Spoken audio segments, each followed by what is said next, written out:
बम आ गया क्या? कॉकरोच, वहाँ कॉकरोच है, कॉकरोच। बाबू तो कॉकरोच से डर गया। स्टोर रूम में तो कोई आता नहीं, इसलिए कॉकरोचेस ने ही इसे अपना घर बना लिया। अम्मा, हम इस रूम की ऐसी सफाई करेंगे कि सारे कॉकरोच साफ हो जाएंगे। चलो मिशन सफाई शुरू। ये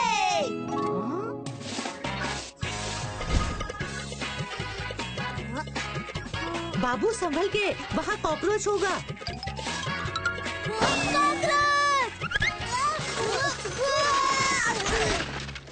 बाबू सीढ़ी लगी तो नहीं ना? ये कैसा बॉक्स है? अम्मा ये देखो, मुझे क्या मिला। ये तो बिल्कुल वैसा ही बॉक्स है जैसा मैंने एक बुक में पढ़ा था, खजाने का बॉक्स। क्या? खजाने का बॉक्स? ऐसी स्टोरी तो मुझे भी सुननी है। हाँ? अम्मा सुनाओ ना। ठीक है, सुनाती हूँ। एक ऐसे खजाने की स्टोरी जिसे पाना सबके बस की बात नहीं थी। इट्स स्टोरी टाइम विद सुधा। ये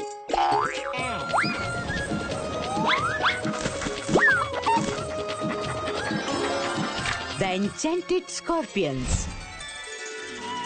विष्णु एक बहुत ही अच्छा और समझदार लड़का था जो पहली बार विजयनगर आया था, और उसको विजयनगर और वहाँ के लोग इतने पसंद आए कि उसने विजयनगर में बसने का ही फैसला कर लिया। भाई साहब, यहाँ कोई मकान हो तो बताओ, मुझे खरीदना है। अगर ये मेरा घर खरीद ले तो मेरे सारे कर्ज उतर जाएंगे। रुको, मैं अभी नीचे आया। सतीश बहुत गरीब था, पर हमेशा से नहीं। उसके पूर्वज बहुत ही अमीर थे, पर समय के साथ उसका सारा धन और जमीन बिक गया और अब उसके पास ले देकर बस यही एक पुराना घर बचा था। पर वो घर था बहुत बड़ा। भाई साहब, आपको घर खरीदना है और मुझे ये घर बेचना है। अगर पसंद आए तो ले लो। वाह, घर तो बहुत सुंदर है। थोड़ा पुराना है पर चलेगा। वैसे आप इसे बेचना क्यों चाहते हैं? बेचना चाहता नहीं, मजबूरी है। ये मेरे पूर्वजों का घर है जो पहले बहुत आलीशान हुआ करता था, पर इसकी देखभाल करते करते मैं ही कर्जे में डूब गया। मेरे घर वाले ये घर छोड़कर दूसरे गांव चले गए, पर यहाँ के लोग मुझे बिना कर्ज चुकाए जाने ही नहीं दे रहे। और सच तो ये भी है कि मुझे इस घर से बहुत लगाव है। मैं समझ सकता हूँ, आखिर पूर्वजों की आखिरी निशानी है। हाँ भाई साहब, पर अब कोई रास्ता भी तो नहीं है। अगर आप ये घर खरीद लेंगे तो मैं सबका कर्ज चुकाकर अपने परिवार के पास जा सकूंगा। विष्णु ने तुरंत ही सतीश का घर खरीद लिया। सतीश भारी मन से अपने घर को आखिरी बार जी भर के देखकर हमेशा के लिए गांव छोड़कर चला गया। उसके जाते ही विष्णु ने घर की साफ सफाई और मरम्मत करवानी शुरू कर दी।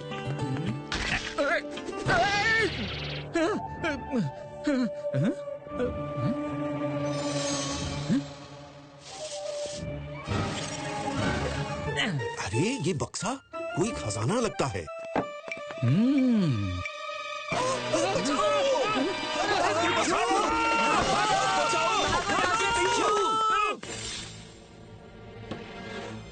ये कैसा बक्सा है?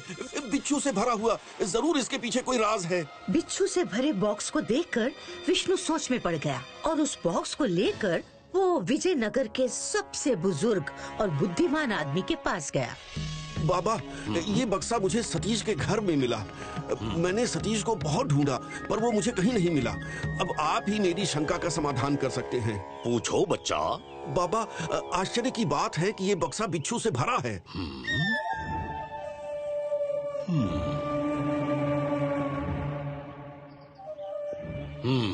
बच्चा, मुझे लगता है सतीश के पूर्वजों ने इसमें कोई खजाना छिपाया होगा जिसके बारे में शायद सतीश को भी नहीं पता। बाबा, कोई खजाना नहीं है। मैंने कहा ना, बस बिच्छू है, बिच्छू। ऐसा तुम्हें लगता है बच्चा? जरूर इस बक्से में किसी मंत्र का असर है जिसकी वजह से खजाना सतीश को और उसके परिवार के सदस्य को ही दिखेगा। उनके अलावा इसमें सभी को बिच्छू ही दिखाई देंगे। बाबा की बात सुनकर विष्णु सोच में पड़ गया। बेचारा सतीश, अगर उसे पता होता कि उसके पूर्वजों ने उसके लिए खजाना छोड़ा है तो उसे अपना घर नहीं बेचना पड़ता।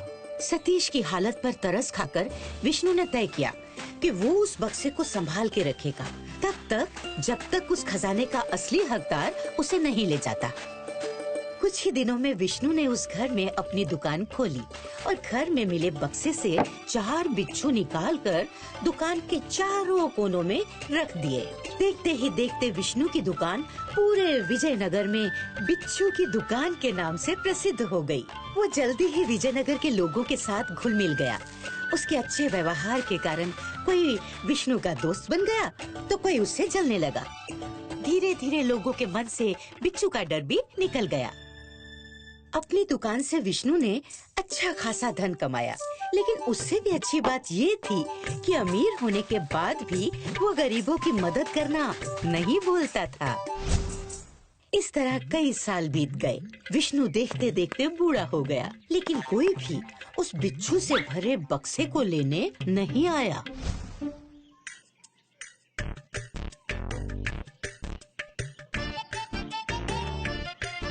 हाँ बाबा, मैं बहुत दूर से आपके पास आया हूँ। रास्ते में कुछ लोगों ने मुझे बताया कि आप गरीबों की मदद करते हैं। हाँ हाँ बेटे, बोलो क्या मदद चाहिए। जितना बन पड़ेगा उतना जरूर करूँगा। गरीबी के कारण मैं विद्यालय भी नहीं जा पाता। क्या आप मुझे थोड़ा धन दे सकते हैं जिससे मैं विद्यालय जा सकूं? मुझे पढ़ाई का बहुत शौक है। मैं तुम्हारी मदद तो करना चाहता हूँ बेटे, पर मेरे पास इतना धन नहीं है। पर यहाँ तो मुझे लोगों ने बताया कि आप बहुत धनी हैं। तुम भी कहाँ लोगों की बात में आ गए। अरे वो सब ऐसे ही बढ़ा चढ़ा कर बोलते हैं। हाँ? बाबा, मदद नहीं करनी है तो साफ साफ बोल दो। झूठ बोलने की क्या आवश्यकता है? मतलब ये कि अगर आपके पास धन है ही नहीं तो आपने दुकान के चारों कोनों में सोने के सिक्के क्यों रखे हैं? सोने के सिक्के? ये तो बिच्छू हैं। हाँ, बिच्छू? सोने के सिक्के आपको बिच्छू दिखाई देते हैं? जरूर इस बक्से में किसी मंत्र का असर है जिसकी वजह से खजाना सतीश को और उसके परिवार के सदस्य को ही दिखेगा। उनके अलावा इसमें सभी को बिच्छू ही दिखाई देंगे। कहीं तुम सतीश के रिश्तेदार तो नहीं जो पहले इस घर में रहता था? क्या तुम्हारे पूर्वज कभी इस गांव में रहते थे? जल्दी बताओ। आपको कैसे पता कि मेरा नाम सतीश है? ये नाम मेरे दादाजी का भी था जो इस गांव में सालों पहले रहते थे। सतीश की बात सुनकर विष्णु को बूढ़े बाबा की बात की सच्चाई पता चल गई। उसने घर में मिला बक्सा सतीश को दिखाया। अच्छा तो बताओ, इस बक्से में क्या है? इतने सारे सोने के सिक्के। विष्णु की सालों की तलाश खत्म हो गई थी, क्योंकि उससे बक्से का असली हकदार मिल गया था, जिसके लिए वर्षों से वो इंतजार कर रहा था। उसने सोने से भरे सिक्कों से भरा बक्सा सतीश को दे दिया। बेटा, ये सारे सिक्के तुम्हारे हैं जो तुम्हारे पूर्वज तुम्हारे लिए छोड़ गए हैं। क्या सच में? बाबा, आपने इतने सालों से इनकी देखभाल की है, आप भी थोड़े से सिक्के रख लो। नहीं, ये सब तुम्हारा है। अब से तुम्हारे सारे दुख खत्म हो जाएंगे। तुम अच्छी पढ़ाई के साथ साथ अच्छी जिंदगी भी जी सकते हो। धन्यवाद बाबा। इस तरह विष्णु ने जो बक्सा सालों से संभाल कर रखा था वो सतीश यानी कि उसके असली हकदार को मिल गया। वाह अम्मा, विष्णु कितना ईमानदार था। हाँ, हम सबको विष्णु से सबक लेना चाहिए। अम्मा, ये रहा आपका खजाना।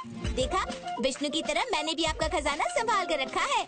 अच्छा जी, मेरी स्टोरी मुझ पर ही आजमाई जा रही है।